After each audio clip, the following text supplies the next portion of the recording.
Hello guys, രാവിലെ തന്നെ മുറി വൃത്തിയാക്കാമെന്നുള്ളൊരു ചിന്തയായിട്ടാണ് ഞാൻ എഴുന്നേറ്റത്. എൻ്റെ ഭാഗ്യം കൊണ്ടന്ന് വിളിച്ചേട്ടന് പോകണ്ടായിരുന്നു. അപ്പോൾ രണ്ടുപേർക്കും കൂടെ വൃത്തിയാക്കാമല്ലോ എന്ന് വിചാരിച്ചു. അങ്ങനെ അലമാരയുടെ മുകളിലും കട്ടിലിൻ്റെ അടിയിലും അവിടെ ഇവിടെയൊക്കെ ആയിട്ട് റൂം മൊത്തം ഒരു മാതിരിയായി കിടക്കുമായിരുന്നു. നമ്മൾ ഒരു ചെറുതാണെങ്കിലും നമ്മൾ നല്ല വൃത്തിയായിട്ട് സൂക്ഷിക്കണമെന്നാണല്ലോ. അങ്ങനെ ഞങ്ങൾ രണ്ടുപേരും കൂടെ രാവിലെ തന്നെ പരിപാടി തുടങ്ങി. കുറേ അലുകുലത്തെ സാധനങ്ങളൊക്കെ ഉണ്ടായിരുന്നു. അതൊക്കെ ഓരോന്നായിട്ട് എടുത്തൊരു കവറിലാക്കി ഇത് പുറത്ത് കൊണ്ടുപോയി കളയാണ്. ഓരോ പ്രാവശ്യമായിട്ട് പോയി കൊണ്ടുപോയി കളയണം.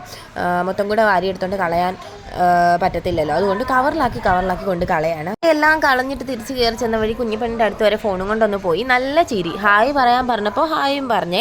അങ്ങനത്തെ അലമാരയുടെ മുകളിൽ നിന്ന് കിട്ടിയ ഒരു സ്റ്റാറാണ്. ഞാൻ അത് വെച്ച് ഇങ്ങനെ ഗിത്താർ വായിക്കുമായിരുന്നു. പിന്നെ കുഞ്ഞിപ്പെണ്ണിൻ്റെ തൊട്ടിൽ, വോക്കർ, ഇതൊക്കെ അവിടെ പൊടി പിടിച്ച് കിടക്കുമായിരുന്നു. ഞങ്ങൾ ഇതൊന്നും ഉപയോഗിച്ചിട്ടേ ഇല്ല. തൊട്ടിലിനകത്ത് അവൾ കിടന്നിട്ട് പോലും ഇല്ല. വോക്കറിനകത്ത് ഇരുത്തി 2 പ്രാവശ്യം അവൾ മറിഞ്ഞു വീണത് കാരണം അതും ഞങ്ങൾ പിന്നെ എടുത്തു വെച്ചു. ഉപയോഗിച്ചിട്ടില്ല കേട്ടോ. ആർക്കെങ്കിലും കൊടുക്കാമെന്ന് വെച്ച് കഴിഞ്ഞാൽ ഇവിടെങ്ങും കൊച്ചു പിള്ളേരും ഇല്ല. അങ്ങനെ ദേ മൊത്തം വൃത്തി. അലമാരയുടെ പുറകുവശമൊക്കെ നല്ല പൊടി ഉണ്ടായിരുന്നു കേട്ടോ. പിന്നെ ദേ അവൾ ആരെയോ ഫോൺ എടുത്ത് വിളിച്ചു. ഹലോ വെക്കുന്ന കേട്ടോ. ഞാൻ ചെന്ന് നോക്കിയപ്പോൾ ആരെയാ നേരത്തിൽ പെട്ടെന്ന് കട്ട് ചെയ്ത് കളഞ്ഞു. അങ്ങനത്തെ കുരുത്തക്കേടൊക്കെ കാണിക്കും കേട്ടോ. അങ്ങനെ അലമാരിയുടെയും കട്ടിലിൻ്റെയും ഒക്കെ സ്ഥാനം മാറ്റണം എന്ന് ഒന്ന് വിചാരിക്കുന്നുണ്ട്. ഒരു ഭിത്തിയുടെ സൈഡിൽ ഫോട്ടോസൊക്കെ ഇളക്കി മാറ്റിയിട്ട് അവിടെ അലമാരി സെറ്റ് ചെയ്തു.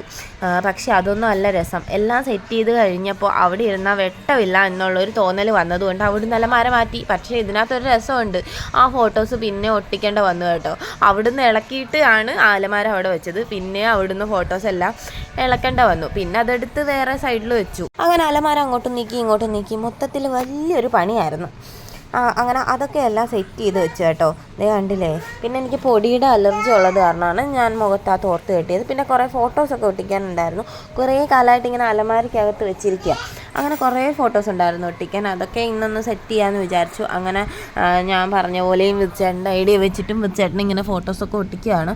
അതിനിടയ്ക്ക് സ്വന്തം ഫോട്ടോ നോക്കി എന്തൊക്കെയോ പറയുന്നുണ്ട്. ആരാന്ന് ചോദിച്ചപ്പോൾ പറയാം വാവയാണ്. പിന്നെ അവളുടെ വർത്താനമൊക്കെ കേട്ട് ഞങ്ങളിങ്ങനെ കുറേ ഫോട്ടോസൊക്കെ ഇങ്ങനെ ഒട്ടിക്കുവാണേ. കുറേ നാളായിട്ട് വിചാരിക്കുന്നു ഇതൊക്കെ ചെയ്യണമെന്ന്, നടന്നില്ല. പിന്നെ ഇന്ന് എന്തായാലും അതെല്ലാം ഒട്ടിച്ചു. പിന്നെ ലാസ്റ്റ് ഇതേ ഇങ്ങനെയാണ് കേട്ടോ റൂം.